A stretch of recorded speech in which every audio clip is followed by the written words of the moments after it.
सभी हमारे विधानसभा क्षेत्रों के कार्यकर्ताओं की मीटिंग हो रही है और इसी संदर्भ में हमारी शिमला शहरी के हमारे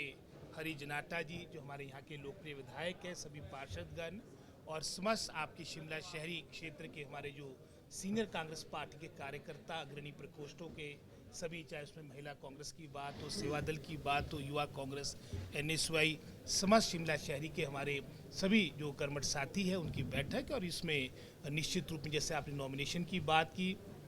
उस बारे में तो अवश्य बात होगी और बढ़ चढ़ कर हमेशा यहाँ से कंट्रीब्यूशन योगदान रहता है हमारी शिमला शहरी सर। साथ ही साथ भविष्य में किस तरह से हमारे प्रत्याशी का माननीय मुख्यमंत्री सुखविंदर सिंह सुक्खू जी के कार्यक्रम जो हमारी शिमला शहरी इस लोकसभा चुनाव के मद्देनज़र होने हैं, इसके बारे में विस्तार से बात की जाएगी। मेयर साहब, डिप्टी मेयर, सब समस्त हमारे सभी सीनियर पार्टी के कार्यकर्ता यहाँ पर आए हैं और सारा मैं समझता हूँ आगामी जो 15-20 दिन है इसका प्रारूप तैयार किया जाएगा ताकि जन जन तक जो हमारी 1-1.5 वर्ष की उपलब्धि वर्तमान सरकार की है और हमारा जो कांग्रेस पार्टी का मैनिफेस्टो जिसमें मैं समझता हूँ जनहित की बहुत सी बातें हैं उसको जन जन तक पहुँचाया जाएगा।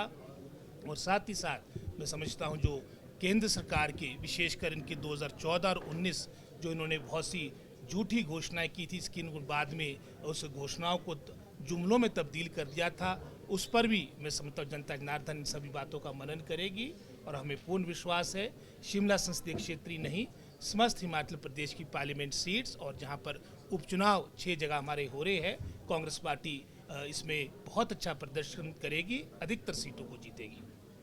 जानते हैं कि जहाँ तक छोड़ने की बात है उसमें किस तरह से धन बल का प्रयोग किया गया है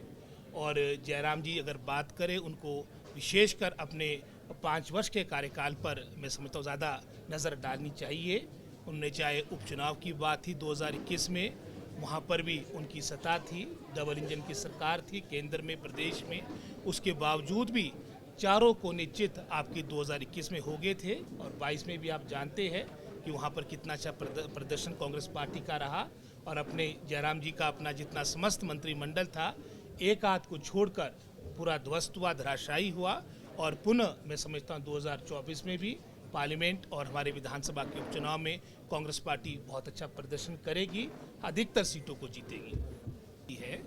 अवश्य 10 वर्षों से भारतीय जनता पार्टी का वर्चस्व हमारी लोकसभा शिमला संसदीय सीट में रहा है, लेकिन आप साथ ही साथ अगर विधानसभा की बात भी करेंगे शिमला शहरी की, यहाँ पर भी लगभग कोई 15 वर्ष से भारतीय जनता पार्टी के हमारे प्रत्याशी जीतते थे और इस दफ़ा बड़े अच्छे अंतर के साथ जनाटा जी जीते हैं। पार्टी के लिए शुभ संकेत है, शिमला शहरी की सीट हमने जीती है, अब हमारी पार्लियामेंट सीट की बारी और निश्चित रूप से इस दफ़ा हम अपना कांग्रेस पार्टी का परचम शिमला संसदीय क्षेत्र में लहराएंगे।